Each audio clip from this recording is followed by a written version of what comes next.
Alright, in this video we're going to talk about the distributive property and kind of look at why it works and how it works and when you need to be careful and what kind of mistakes to look out for whenever you're asked to use this properly. So the first thing we're going to look at really doesn't require the distributive property, and it's something you probably know off the top of your head. If we asked you to multiply 4 times 5, that's an easy 20. Because remember, it's almost like it's saying I want that 4 5 times. So if you wrote out 4 plus 4 plus 4 plus 4 plus 4, you would get the 20, but that's not necessary because you know what 4 times 5 is. For this problem, or these three problems really, we're going to be basically doing the same thing if we followed order of operations. So if I asked you to evaluate these expressions, we'd basically end up with the same problem we had before. 4 plus 1 inside the first set of parentheses is 5, 6 minus 1 is 5, and same thing with the 3 plus 2. But to show that the distributive property can work as long as you're doing it correctly, we're going to kind of skip over the order of operations and pretend we didn't know we're supposed to evaluate what's in parentheses, and we're going to pretend that all we know is that we have to multiply the 4 in front of all these parentheses by everything. The distributive property means that you need to distribute the number that you're multiplying by to every term inside the parentheses, whether it's separated with a plus or a minus. So if I wanted to evaluate this 4 times 4 plus 1 without doing 4 plus 1 first, this 4 would have to distribute to this 4, and this 4 would have to distribute to this 1. You'll still carry out the operation in between after you've multiplied both of those, but the result should be the same, even though the work to get there is going to look a little different. 4 times 4 would be done first, plus 4 times 1.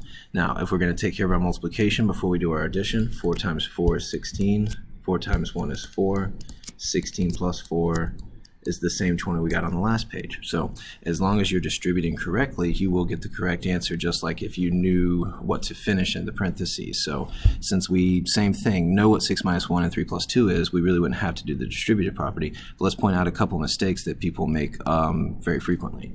Make sure that you distribute the number or term in front to every term inside the parentheses. If I distribute this 4 to the 6 and say 4 times 6, but then I forget to distribute this negative 1, what that tells me is that I would get 24 minus 1, and that's equal to 23. That's a different answer because we've done it incorrectly. This 4 needs to distribute to the negative 1 as well. So if we fix it and show the correct solution in blue, 4 times the 6 was correct, but the 4 also has to multiply by the negative 1, or minus 4 times 1. So now we can have 24 minus 4 times 1, which is 4. 24 minus 4 is 20, and that's the answer that we were expecting to get. Same thing for the 3 plus 2, and this is much less likely as far as a mistake, but this 4 has to distribute to both the 3 and the 2. So don't accidentally take it to just the 2, because then you might end up with 3 plus 4 times 2, and same thing, that's not going to be quite the right answer we know it's supposed to be. It's not going to be the 20 because we have 3 plus 8, which is 11, and that's not right because I didn't distribute correctly. So if I make sure to take this 4 to every term on the inside, the 3 and the 2, I end up with 4 times 3 plus 4 times 2. The 4 times the 3 will give me 12. The 4 times the 2 will give me 8. 12 plus 8 is the 20 that I knew it should be. So make sure to distribute the number in front of the parentheses to every term on the inside. So the distributive property claims that if A is multiplied by B plus C, it is equivalent to whatever A times B plus A times C is. So the distributive property is not as useful for the problems we just looked at when you can actually evaluate the values in the parentheses to finish. But when you have problems like these where you have variables mixed in, you need to know the distributive property because that's the only way to simplify these expressions. So if you'd like to pause the video and try them yourself, you can, or if you'd like to just follow along as we work it, that's fine too.